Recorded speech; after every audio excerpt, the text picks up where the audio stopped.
కాదు జంతువు. ఆవుకు 4 కాళ్ళుండును. నల్ల ఆవు కూడా తెల్ల పాలే ఇచ్చును. దాని జున్ను కమ్మగుండును. ఆవు పెరుగు ఎండాకాలంలో సల్వ ఇచ్చును. వెన్నపై మూత పెట్టకుంటే పిల్లి తినును. ఆవు పిడకలు మంట పెడితే మస్తు ఏడిగుంటాయి. అమ్మో, నన్ను గిట్లా చెప్పమంటే ఆవు గొప్పతనం గురించి ఆవు రావును అనుకుంటా చెప్తానే ఉంటా. మీరైతే గీ వార్తను చూడండి. ఆవు పంచకం ఇల్లు ఇంగ్లీషోనికి కూడా తెలిసింది. ఇంగ్లాండ్ దేశంలా కిరాణం దుకాణం పెట్టి అమ్ముతుండ్రట. అక్కడున్నోళ్ళు మనోళ్ళు ఎగవాడి కొంటుండ్రట.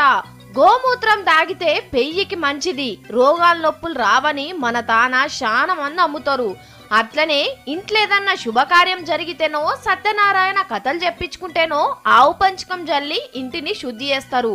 ఆగో ఆ అవసరాలకు శితం కొంటుండ్రట మనోళ్ళు.